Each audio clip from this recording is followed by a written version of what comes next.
mostly spend their dirty old $1 bills on the dancers and probably forget about her completely.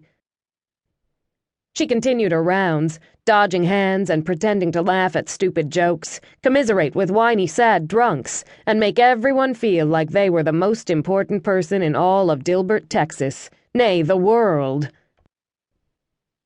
Occasionally, she'd pause to chat with one of the other waitresses or listen to the dancers complain about their loser boyfriends or how much their thighs chafed from the pole.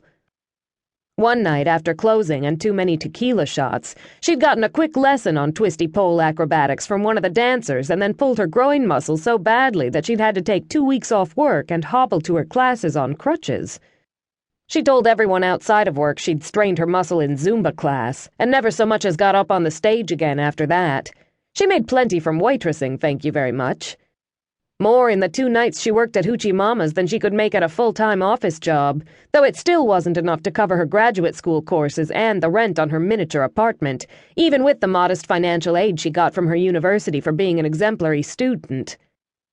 After what seemed like hours and a disappointing tip load for all the schmoozing she was doing, even after securing and mesmerizing Landon's table of pumped-up man-children, she slid behind the bar, ducking down below eye level to eat a few peanuts and swill down some Diet Coke to keep her going.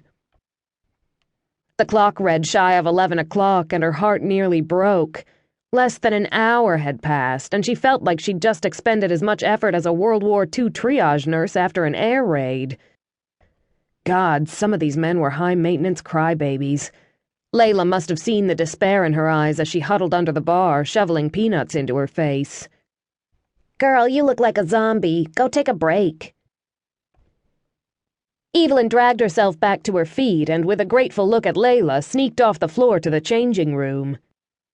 Shuffling her feet through the disgraceful mess of thongs and tassels and mile-high shoes with broken ankle straps, she made her way to her tiny locker, brushed inch-deep glitter off the nearest bench, and dug out her phone, thinking she could take a few minutes to compile some notes for her paper, Societal Conceptions Regarding Female versus Male Single Parenting, that was due in 3 days.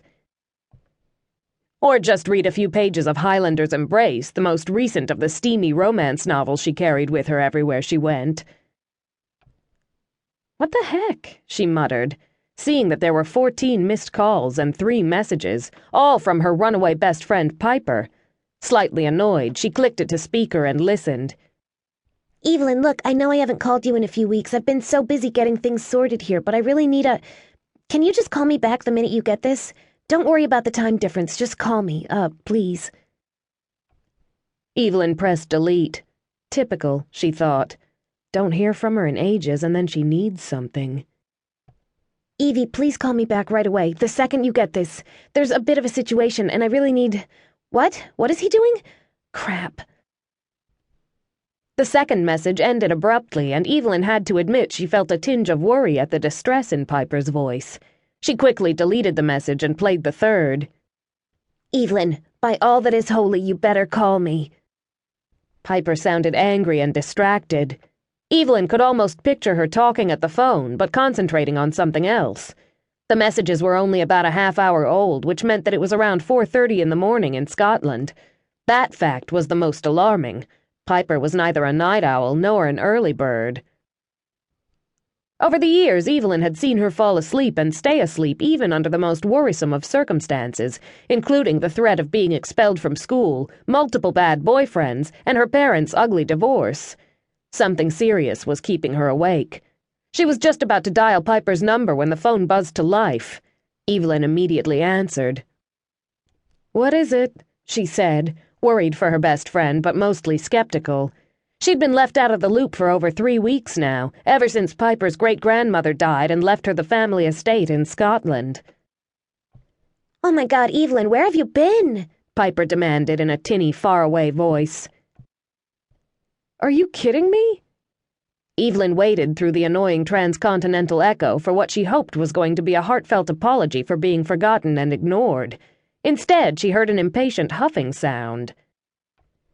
"Listen, I'm sorry I haven't called since I got here, but you cannot begin to understand the piles of... Oh my God, Evie, listen. Please, can we just pretend for a second that I'm not a big dick for not calling, because I have a real problem. I need your help." Evelyn stood up and began pacing through the stripper debris, trying to maintain